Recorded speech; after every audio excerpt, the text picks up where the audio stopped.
My name is Bimmal and I'm the Chief of Child Protection here at UNICEF Sudan.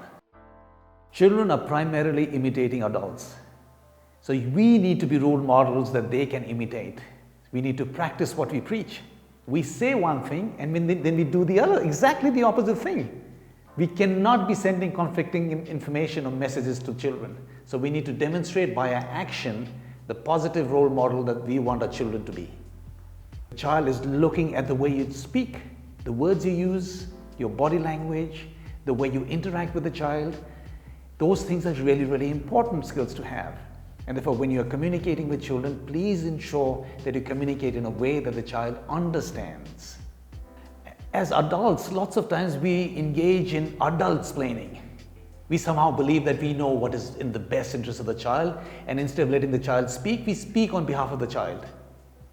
I think we need to encourage child to speak on his own behalf. Children have a right to participate in all decisions that affect them, and we need to create an opportunity and space for the child to speak for himself or herself. Please trust the child if he comes and confides in you.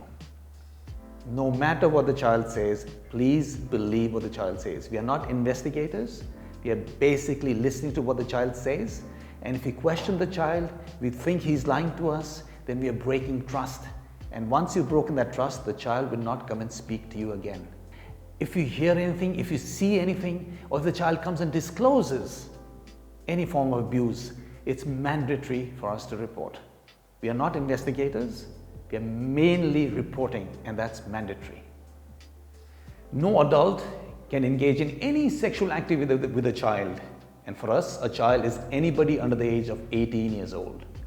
No form of physical, emotional, or sexual abuse against children is justified, even in the name of discipline. You cannot punish a child physically, emotionally in the name of discipline either, whether you be the parent, the teacher, or any member of the community or a staff in our organization. One of the things that we've tried to highlight is that a staff or an adult cannot do for a child what the child can do for himself or herself. Sometimes perpetrators take the child to the toilet or touch the child inappropriately in the context that the child could not do it for himself. And the child does not have the life experience or the skills or the knowledge to oppose this, to be able to stand up and say, I don't like it. Right? Therefore, we categorically state that you should not do for the child what the child can do for himself or herself. When we talk of children, the first thing we think about is poor child, this vulnerable child. And you sympathize a lot with the child, poor child. And I think children come with skills. They're individuals.